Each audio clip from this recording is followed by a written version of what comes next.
இப்போது புதிய அறிமுகம் ஆச்சி ஹோட்டல் சாம்பார் 50 கிராம் ரூபாய் 20 மட்டுமே. ஈரோடு இடைத்தேர்தலில் போட்டியிடும் திமுக வேட்பாளர் வி.சி. சந்திரகுமாரை ஆதரித்து அமைச்சர் முத்துசாமி 5வது நாளாக வீடு வீடாக சென்று வாக்கு சேகரிப்பில் ஈடுபட்டு வருகிறார். விவரங்களை தர இருக்கிறார் செய்தியாளர் ரஞ்சித். விவரங்களை வழங்கலாம். வணக்கம். ஈரோடு தொகுதி சட்டமன்ற உறுப்பினராக இருந்த காங்கிரஸ் கட்சியினுடைய மூத்த தலைவர் இளங்கோவன் கடந்த டிசம்பர் 14 உடல்நலக் குறைவால் மறைந்திருந்தார். அவரது மறைவை தொடர்ந்து ஈரோடு கிழக்கு சட்டமன்ற தொகுதிக்கு 2வது முறையாக இடைத்தேர்தல் நடைபெறுகிறது. வரும் பிப்ரவரி 5 அதற்கான இடைத்தேர்தல் நடைபெறக்கூடிய சூழலில் திமுக சார்பில் அக்கட்சியினுடைய மாநில கொள்கை பரப்பு இணைச் செயலாளராக இருந்த சந்திரகுமார் போட்டியிட இருக்கிறார்.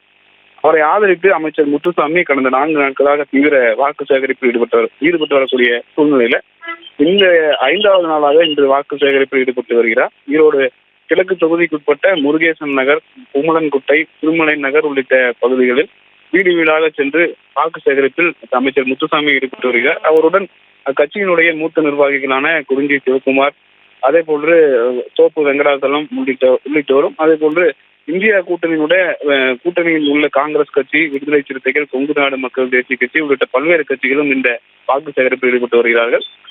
வாக்கு சேகரிப்பில் ஈடுபட்டு வரக்கூடிய இவர்களுக்கு பொதுமக்கள் உற்சாக வரவேற்பை அளித்து வருகிறார்கள். விவரங்களுக்கு நன்றி ரஞ்சித்.